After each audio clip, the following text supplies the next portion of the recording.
Hello, everybody. Today is Friday, March 7th. Hope everybody had a good week. It's about 7 p.m. Eastern Standard Time here in East Tennessee. Let's go through and unpack kind of the stuff that jumped at me this week. Stories that I felt were important. So let's jump right in with our good old friend, Steve Bannon. All right. So Grace Chong put this out. If you don't know, she works for him over at War Room. Bannon, no Doge cuts in this clean CR. No one knows where it's headed or what's being found. Cabinet departments have no insight. Last night, Musk gave Congress nothing. You can't pass a clean CR with Biden's budget, a $2 trillion deficit, and fully fund waste, fraud, and abuse. It's insanity. Basically, the point he's trying to make is that they found all this stuff, and we can't give a clean CR until the budget is done going forward, because that stuff should be automatically out. Okay, because Doge has identified all these things. Okay, but you got to lock it in legislatively, and it's common sense. Every Republican in the House and Senate basically said how ridiculous all these things are. Should be a done deal. You don't need Democrats' votes if Republicans stick together on this. Even if the far left won, the Lawlers of New York, okay, to the Freedom Caucus. Everyone sees the ridiculousness of these things, and they shouldn't be in the CR. Now, this is contention, I think, also for Steve Bannon and so forth, because remember, it was McCarthy who sold out 2 years of 2-year debt ceilings, okay, and basically locked in the Biden budget, right? When we should be going backwards to pre-COVID spending, okay? So the CR should start, and the more you get in the CR, the continuing resolution, the more you'll be able to get in the budget when the House and Senate do that one beautiful bill or the two bills that the Senate is kind of leaning towards. Okay, so why not start now? Okay, because they've been kicking the can down the road. Oh, when Trump gets in next time. Okay, well, this is multiple next times, as well as Trump is in. So let's go. Let's do it. Elon's doing his part. The administration's doing his part. Certain House and Senate members are doing the part. Get this job done. Yank this garbage out. And they should be doing even more than that in the CR. Because the more you get in the CR, the more you'll be able to get. Because it won't seem as dramatic to people who are reluctant to vote for the bill. Because you've moved the starting post. Okay? It's like baseline budgeting in reverse. Okay? So that's what they kind of need to do here. So I agree. I mean, don't pass it then. Keep the government shut down until you pass the one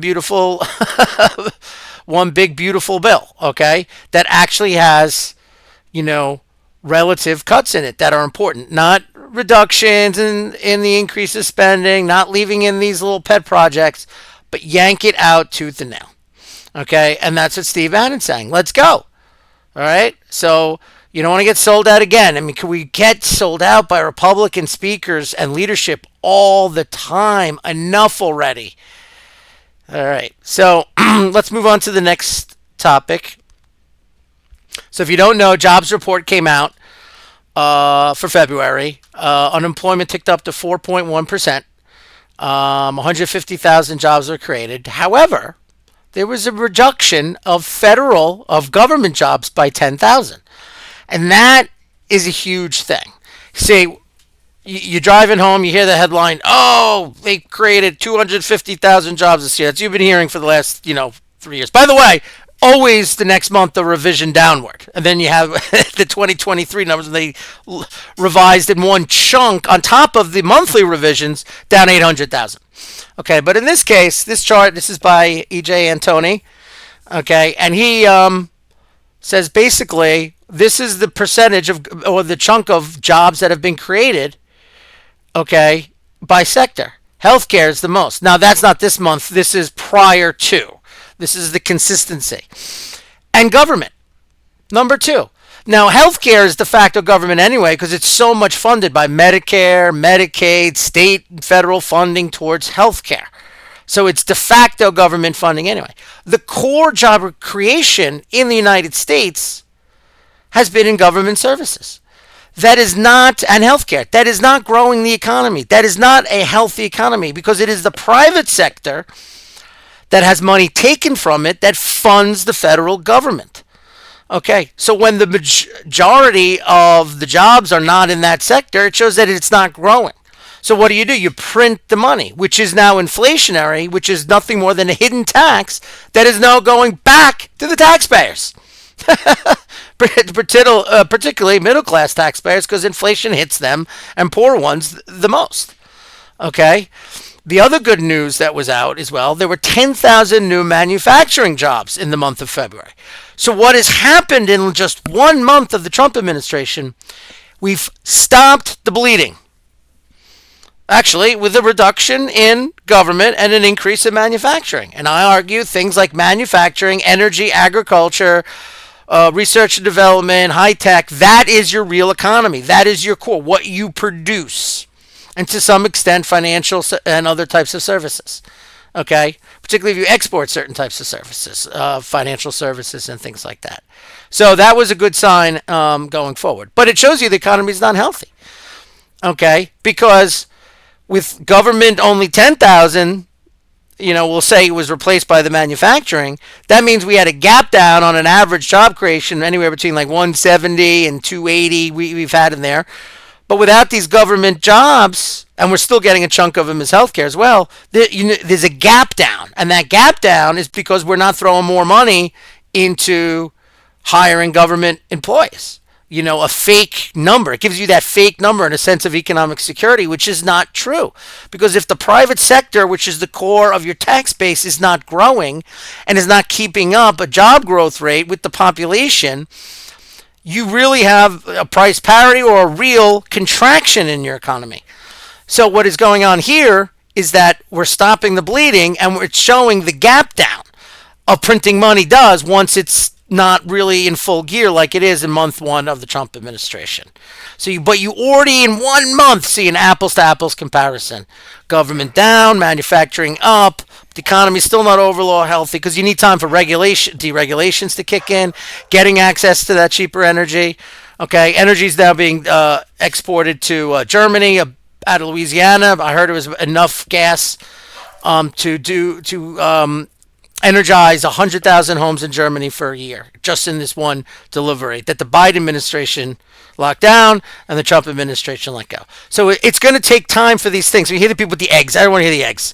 These people didn't complain about, look, my car insurance went up 36% from last year. No accidents, nothing. It's insane. Okay. But it's more than double what it was 4 years ago. That's just one example. Okay, they didn't complain when groceries went up, 50, 60, 70%. Some products double and triple, like beef and bacon, certain pork products, poultry products. Okay, they didn't care about that. Okay, and the reason why is because they slaughtered we're not going to get into it, all these chickens that that shrunk the supply. So of course eggs are going to go up. Okay, but now they care so much about eggs. What should be you spend normally $4 or $5 a week on eggs, $20 a month. Now you're spending $35 a month. So that $15 is a huge problem for these liberals. But the $5,000 to $10,000 that's been added to the budget of middle class Americans wasn't a problem for them. They're freaking insane. So moving on. Well. Good news at the border. Breaking. U.S. Border Patrol is now installing 18-foot panels in the Rio Grande after President Trump resumed construction of the southern border wall. Portions canceled by Biden. We already know. Apprehensions are down dramatically. Crossings are down, we'll say 95%. I don't know the exact number, but I've seen 96.2, 90, whatever. It changes every week, but we'll say 95% as an average. And they're getting to work. Biden administration was willing to sell this equipment at pennies on the dollar just to get rid of it and deprive Trump of doing this and having to order more. So that's good news on that front. Now, this is Canada. All right. Toronto store removes all American-made liquor and wine they already imported. This has to do with the tariffs. Now, if you also don't know, the Canadian government is basically saying can't buy American, these American liquor products and other things anymore, and it's happening all over Canada. They're putting in the store. Here's the best part. Shows you how stupid these people are. It's already paid for. Do you understand what I'm saying? It's already paid for. So all you're doing is hurting your own businesses. It's one thing to protest by saying you're not going to put in any more orders, and you want to buy to fight a tariff war with the Americans, okay, and say our next batch is going to be nothing but Canadian whiskey. But if you already bought it, all right, maybe you say you want, because you're partaking in Canadian pride, you might say, hey, you know what, we'll sell it at cost to people. We want it off our shelves, but we got to at least break even. We're still a business. And so they're only hurting their own businesses in this instance. It shows you sometimes you just don't think, you just act in emotion, okay, in this case. But then again, remember, trade imbalance with Canada, but yet we export more. So think about that. Now, this interesting Journal of Sexual Medicine, examining gender-specific mental health risks after gender-affirming surgery, a national database study. Results. From 107,583 patients, matched cohorts demonstrated that those undergoing surgery were at significantly higher risk for depression, anxiety, suicidal ideation, and substance abuse disorders than those without surgery. Okay, so what are they saying? The argument from the trans medical industry in the United States is these people are depressed, their body's locked in the wrong body, and etc. You have the surgery, it'll go away. Well, this study is saying quite the opposite. And we know this from hundreds of testimonials of people posting videos who regret and who want to detransition. And it's common sense. Okay? You have either psychological disorder, and I exclude people with actual medical conditions, physical medical conditions, but the bulk of what's going on we're talking about. Okay? You have these things, this will fix it. It doesn't. Because at the end of the day, you still have the same chromosomes, X or Y. All right? You have a surgery, or you remove an organ, let's say a male, you're still a male just without that organ. Just like a veteran loses his leg to an IED in combat. He's still a man, still nothing's changed. Physiologically, biologically. Okay? So you're not. The brain is still the same. And you might have messed up the brain and the central nervous system with all the hormones you might have taken, the false therapies, the medications you might have taken, okay? Because you're trying to become something you are not. Now, you're a 35-year-old, you work hard, whatever, and an outlet for you is to put a dress on, be like a woman, play, I don't know, maybe it's an escape, just like some people, like to go out to the bar after work on Friday and have an escape, or golf 2 days a week, or whatever it is. That's their out. Have a ball. Don't care. Doesn't affect me at all. Pretty harmless in my opinion. But when you're talking about youth and young people, especially when people are going through naturally the puberty period where there's a lot of physiological changes, and you're going to do all this to people, it's absurd. It's insane. It's absolutely insane. How can you feel like something you are not? I just want to ask again. How can you feel like something you are not? If you feel more comfortable because you are a woman, it makes you, say you're male and you feel more comfortable acting like a woman, it's, I don't know, defense mechanism, a wall, you feel more safe. Maybe you're just naturally feminine because of hormones. Again, that's a medical issue. Okay. But your brain won't change because you have these physical surgeries. So I'm not surprised by this. And now maybe you throw on some regrets. You go, maybe I shouldn't have done that. Maybe you had some medical side effects from the surgery. So you're adding things on to your already depressed and mentally fragile state. So I'm not surprised by this study at all. But I thought I'd share it because, we hear from, the doctors in these big hospitals in these blue cities that and they make a lot of money from this. So keep that in mind. So I thought I'd share that with you. So let's move on. A little foreign policy stuff. So breaking: Donald Trump officially cuts off all aid to South Africa. What's going on in South Africa? I posted a couple things about this on my X. They basically are doing, we'll call it distribution laws from the traditional white farmers whose farms have been in their own and whatever, and they're just confiscating the land, okay, from these people. And they're literally towns and stuff, and they've been pleading to get out. They're like, can you please help us get out? There have been lines at American and other countries' consulates asking for asylum. And these people need help. So because of that. But anybody surprised by this? This is not like the United States where after slavery and segregation, where they're 10%, 12% of the population. They were the majority. So a white minority was oppressing a huge African, not African American, African majority. So when they took power, they took power. And now they're going after that. I think it's destabilizing. I think they should work, if they're serious about the long-term strength of their country, is use these white farmers, their skills, their wealth, their assets to grow and integrate in a positive way. But that's human nature. I'm not surprised that this is going on. But he's doing that. Now, I know I throw this in with the immigration issue. So these poor, educated white farmers and other people who are stuck in these camps and whatever now, okay, they can't get into these Western countries, man.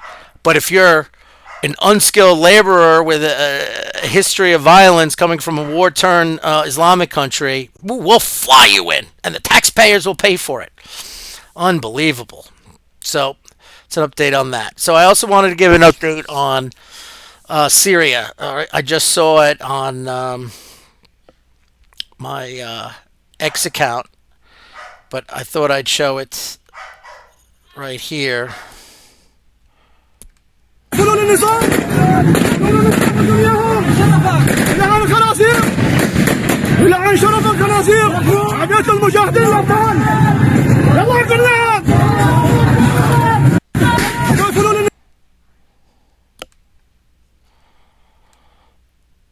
So if you don't know, Jelani, who was a head of HTS, who is now the ruler, prime minister, president, whatever you want to call it, of Syria, and all these, even Republicans, neocon types, whatever, don't really know Assad's gone. That's great. No.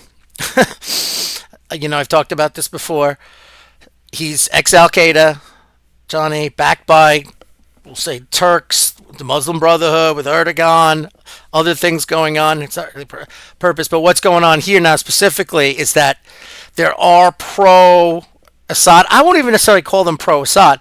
They're just not thrilled with Assad gone because they felt safe, particularly certain minorities in Syria. You have the Druze, although the Druze are kind of like, because remember, Israel has come in a little bit. I've even heard Israel's in what is the traditional Druze capital, and they're fine with it. They're like, we'll live with the Israelis because they don't trust these people. And the Alawites, which is another Islamic minority, just like the Druze, and they actually that's what Assad was, I believe, an Alawite. But a lot of these forces that were with Assad and people not wanting to be part of this new Islamicist state, they have moved particularly in these two provinces called Tartus and Latakia. Now, one of the reasons why they're there, I think, is because that's where Russia has a naval base in Latakia and a couple bases in Tartus. And they're still there, and the Russians have been talking to the Syrians about it. I think the Syrians, and I've said this in one of my other videos, I think they're going to play off the West because, of course, we would like to see Russia out. Russia would like the easy access to the Mediterranean, especially with some of their interests they have in the Sahel region in Africa. But I digress. But that's where these people have went. So it looks like HTS and now the Syrian government is doing a crackdown. I also saw another video of them moving in. You could see their pickup truck army going through and starting to go. And they're going to, because they're infidels who are in this area, who live there traditionally, as well as the people that I mentioned fled to that area.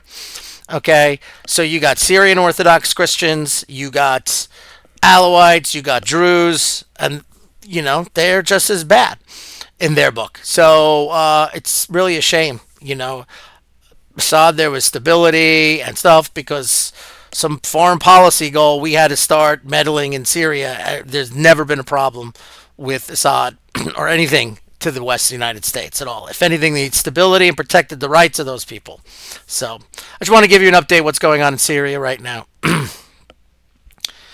right, I'll leave after that. Oop.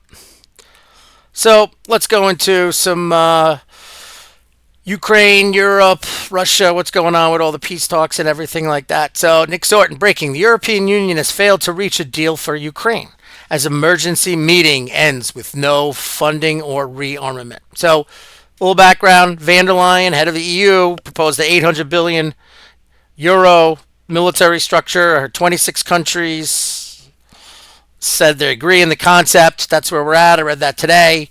But they can't agree on any kind of thing, so it's kind of falling apart. Zelensky fled to the UK after being booted out of the White House by Trump, hoping the EU would bail him out. But it turns out Europe is broke because of their self-created migrant crisis. So now Zelensky will come crawling back to Trump, who could have possibly seen this. So this came out yesterday. So Zelensky's been a little hard, coming back well. He's really hoping for the Europeans, I think, to do that. So we'll move on from there. Okay. Now this has to do with that meeting. Tucker Carlson breaking. Hungary just blocked EU security guarantees for Ukraine and new military aid. Okay. Well, Hungary is skeptical of this whole war. You've ever seen his interviews, his position. He's a populist. The EU and NATO has been trying to get rid of Hungary for years. The U.S. through USAID has spent money in past elections trying to get rid of him, working with the National Endowment for Democracy, which is George Soros's group. Shows you how interconnected it is. You have Soros's group working basically with a CIA carve-out called the USAID to try to get rid of this guy. This guy is pretty good. And remember, it's Hungary's turn for the presidency of the EU. Okay, so you have the Commission, Van der Leyen, unelected. You have Parliament, European Parliament with groups of parties from the states. They have national parties ally with the coalition parties with other nations that are similar in the European Parliament, and then you have the overall state, which is the presidency. And this year, ironically, it's Hungary. So it's the last leader that the Macrons, the Starmers would want as the EU president right now. So moving on. Zelensky shuts down the Trump-Putin peace talks, demands $250 billion from the West to keep the war from ending. He says he will not accept any peace deal negotiated by Trump or Putin. All right, so I want to jump into the next one as well. European leaders are retarded, says the Wall Street Mav. Danish Prime Minister Mette Frederiksen. Peace in Ukraine is more dangerous than the ongoing war. She won't end the war because Putin might attack someone else in the future. Under that logic, there is no end to the war ever. Well, of course not. Her idea is to... It's like the COVID vaccine, right? You give yourself COVID to produce the antibody so you don't get COVID. Well, that's the same thing you got going here. You have... yeah. To prevent war, we have to go to war. But you're already in war. What? You know, these people are just insane. And going with the other one, right? So Zelensky's, he's backpedaling with Trump at the same time, trying to get the Europeans going. The Europeans are in a panic, so they're propose this 800 billion euro military thing.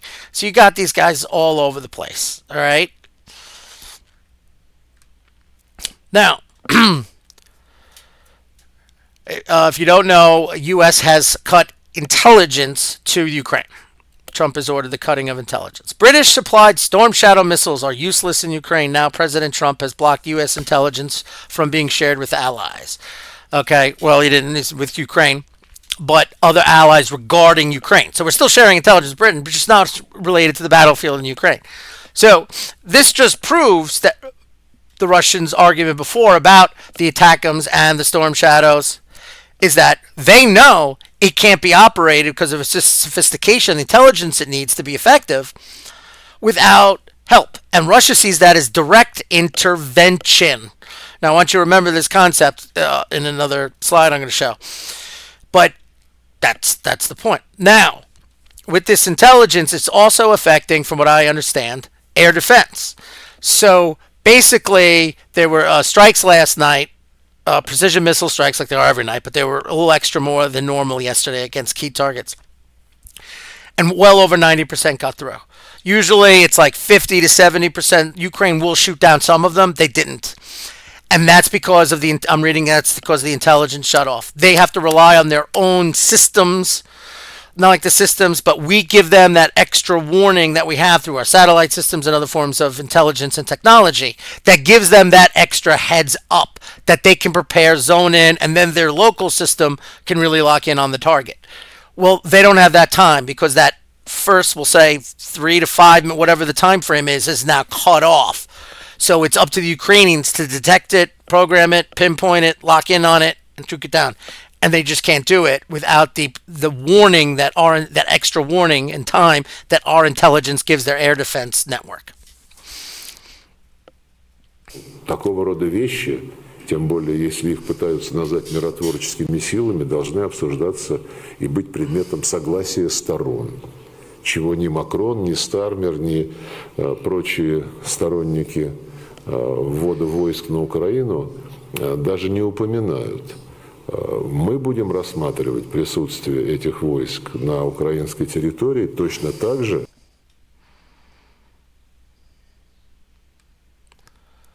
Well, that was enough. If you didn't know, for those who don't know, that's Sergei Lavrov, the foreign minister of Russia. Now, since most of you don't speak Russian, and neither do I, I'm going to read you what he said. And I want you to remember what I said about the storm shadows and the intelligence. We will consider the presence of Western peacekeepers in Ukraine. Now remember this because you're hearing the British, the French, the media, the U.S. corporate media, everybody talking about, oh, peacekeepers. No one even bothers to listen to the Russians, the most important country in this whole debate. We will Western peacekeepers in Ukraine as the presence of NATO in Ukraine. The people who are providing intelligence to shoot missiles inside Russia proper and arming the Ukrainians that are killing Russians. Just keep that in mind. No matter what chevrons, including banderas, are posted on the sleeves of the uniform, they will still be troops of NATO countries. Of those who are ready to send their contingent, an interesting campaign is being prepared. We will categorically not observe such actions. This will mean the official involvement of NATO countries in the war against Russia. This cannot be allowed. I don't know how you take that. Listen, if you're a participant in the war, how can you be a neutral peacekeeper? You are a belligerent in the conflict. Well, there are no French, British, American formations on the ground. There are definitely advisors, intelligence provided, everything from satellites to the spy planes in the Baltic, okay? AWACS, giving them the technology I was just talking to you about, both for missiles and air defense, okay? How can you then be a peacekeeper? Mercenaries, retired troops in there, right? The ghost trooping is one thing where you resign, but then from, let's say, the French army, and then you go, or you retire a year early, but you put on Ukrainian uniform, whatever. So that's their position. So to talk about what can happen, like you just ignore the Russian position is insane. And that's what these Europeans are doing. They just live in la la land, these neolibs and neocons. Okay, complete fantasy. So I don't think there's going to be a ceasefire because then they didn't accomplish. Yes, they basically freed the Donbass for the ethnic Russians there. Okay, but if there's a ceasefire and that's the line, and then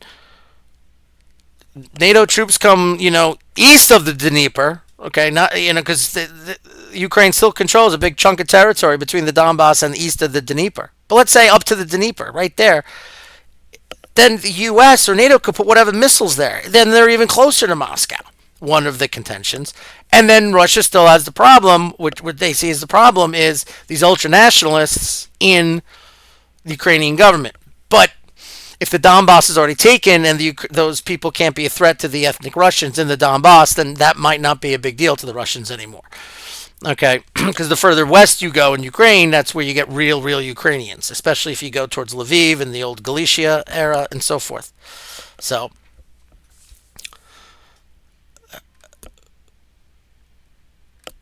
oh,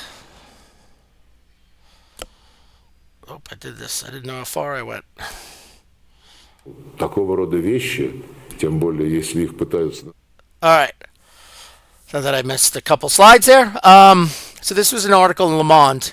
This is about how they expect, without U.S. aid, basically the key stockpiles to be gone and what they need by summer, late summer, autumn. That's an article, multiple sources. That goes with another article I read. I put in one of my videos, as well as a study from the University of Bremen in Germany, which studied the supplies and everything going on. So now you have the intelligence cut off. You have weaponry supplies cut off. Okay? So this is how you end the war. Okay? Remember, Russia does not want to govern Ukrainians. You cut the spigots. Okay? Russia will take additional territory until a peace deal is made and keep going west, but then Ukraine won't have the fight. Desertions will increase because they don't have the equipment and they're not going to put their life on the line. They'll see the writing on the wall. They'll start to withdraw because they can't hold positions. Okay? Those are key things, okay, that Ukraine, because without our equipment and French equipment and whatever, but half at least is ours. You cut that off, then they're just relying on the Europeans. And they don't have the production to keep up with what we have given them, and they've already depleted their stocks. Take that away with the intelligence. This is how you bring them to the negotiating table. But now Trump is considering, for all the strikes, to put sanctions on Russia. Russia doesn't care about the sanctions. They've already operated. I've already showed you why their economy grew 4%. Their tax revenues are up. Their gold reserve just hit 217 billion, the highest since 1999. They've added to it this year. Their regular tax revenues are up because of the growth in the economy, because all that investment came in when the sanctions hit. So all these Russians and companies and individuals had to pull their money out of Western and other banks, and they came into Russia, right? So capital reserves in the bank, increased lending, and they started booming. And they replaced all the companies that are foreign in the West, pulled out, with their own, and they rebranded it, and they're booming. Okay, and they shifted. And if you look, and I did this in one of my videos in a chart that Bloomberg put out, they're still selling the same amount of gas, oil, and other things. They just shifted it from the West to the East. And now because of their economy, they're actually getting more revenues from regular tax dollars because of the expanding economy. So Russia, okay, is going to continue. Is not afraid of those sanctions. They know Europe doesn't have the capability. The army of Britain is 70,000. That's 25, 30,000 actual combat troops. They cross the border, they just get missiled to death. Same with the French military. It's absurd. And by the time they built this up with this 800 billion that Van der Leyen's talking about, Russia will be at the Dnieper River. Okay? And have already maybe taken Kiev and Odessa and reinstalled a new government that they consider friendly. So I don't know what the end is going to be, but I don't think Trump should be threatening Russia with sanctions and playing that rattle with Russia. He's got to understand Russia's concerns. Do it. He should pull it. We can't pull it from Russia because we're not aiding them. We're aiding Ukraine. We can pull it from them. Not only that, we're paying healthcare there costs, pension costs, government workers costs. Like, we're funding their functioning government. We don't fund ours, but we're funding Ukraine's. Okay? So, well, it's because we're overspending, not because we don't bring enough revenue to the United States, but I digress. Okay? But if you pull all that, it will collapse so quickly. Then you have Zelensky by the balls, and then you could say, what's the deal? And Vlad's going to go, no NATO for Ukraine. I want it in the Constitution. I want it signed by Zelensky and someone else and the Rada. So you can't say it was illegitimate when Zelensky said it because his term expired in May. and I want you to hold new elections. Okay. Now, what also happened is he's now made the elections, the Russians, one drawback, more Ukrainized in Ukraine, right? Because all those Russian people in the Donbass are not voting in Ukrainian elections anymore. They're now voting in Russian elections. So it's going to be much more dominated by the West. And Russia has got the Western Ukraine, okay, around Lviv and that area where they're really nationalistic, okay, they'll dominate more. So Russia's got to know that. So they're probably even going to want to take more territory, okay, going in. Probably even throwing some Kharkiv in there as well, as they've launched some offensives recently, as I showed a couple of my other videos. Sumy, Kharkiv as well. So, this is in Politico. Intense Russian attacks force Ukraine to consider pulling out of Kursk. Well, if you've watched my last several videos, I've been talking about this. Since the initial invasion of Ukraine, British plotted. They took that, Lindsey Graham was all hoppity, right? Well, 65-70% of the territory has been retaken.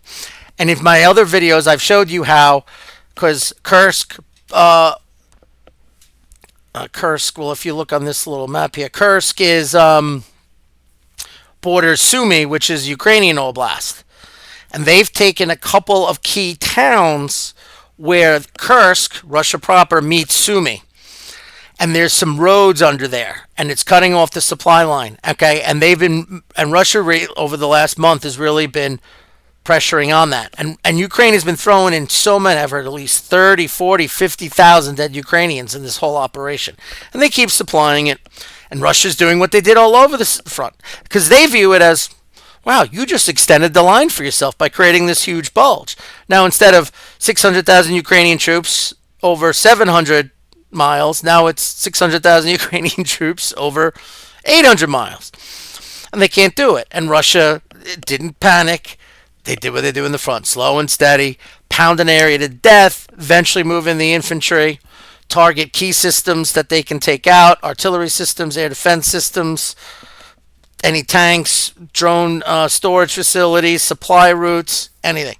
So they're close to cutting it off. So I'm glad Politico's 3 weeks behind me at least to reinforce that narrative. Sucha, that is the main town inside Kursk, still under Ukrainian control. This red square is the village I was talking about that Russia has taken control of. Okay, Russia, Ukraine, right around here. And this is Sumy on the west, northwest here. Kursk on the east. You see the Russia-Ukraine line there. And Russia's been driving, okay, into this area, trying to cut off the key supply routes. And these were the two towns I was talking about on the map. These two were actually just taken, from what I understand, in the last 24 to 48 hours. Okay? So they're not going to be able to get the supplies up into this area. So they're going to have to withdraw even more back here. So that's what you got going today. A lot going on this week. I know it's good. State of the Union address, that was awesome. I'm not even talking about it. We know even the CNN snap poll and the stupidity of the Democrats acting. Everything's been said on radio ever. No reason to comment on it. I will throw a quick comment on Barrett. Robert Barnes was completely right. Stop with these Federalist judges. They are statist at heart. Yeah, they might be conservative on issues, but they're conservative when it comes to empowering. They see corporations as people, and well, if it's free, it's for them to make money, and that's freedom and that's economics. Then they're right on social issues, but they're always going to vote. They're always going to side with government over the individual, corporation over the individual. Okay, and again, she did it again, like Roberts does. Kavanaugh's halfy. Okay, but we shouldn't. We shouldn't went with Barrett. We should have went with the Hispanic woman. I forgot her name right now. It's like Martinez, I think her name might have been, but she was from Florida. Trump pointed her to a district, to a circuit court down there, but she's fantastic. These Federalist Society judges, can't go with them. You got to go with real good conservative populist judges. But hopefully they just say the heck with it and figure a workaround to not send that $2 billion. Because the argument to me is very simple. Money was going out through USAID because of the policy of the Biden administration. It lined up what they were trying to do. The president is in charge of setting foreign policy, Article 2. So to have funds going against that negates his Article 2 power. And to me, that's the proper argument. So we can't go in there. Be like if the Biden administration was giving money to, I don't know, Cameroons, and then we went to war with Cameroons. Well, we can't be giving money to Cameroons. We're at war. Same kind of situation. I mean, a little extreme, but you understand the point I'm trying to make. So that's going on. So we'll keep an eye out what's going on with these sanctions, the battlefield in Ukraine. I'll be keeping an eye out any other political news that comes out, whether it's the border, more of these firings, any Doge cuts, and any kind of negotiations on the budget and the CR. So that's what we'll be following. Any major happens or key, I'll tweet on my X. So you can follow me at X at Patriot Planner 1, at Get on my Getter at Patriot Planner. And if you, I really appreciate it. If you like this video, follow, like, and share. All right. Have a great weekend, and I'll see you next week.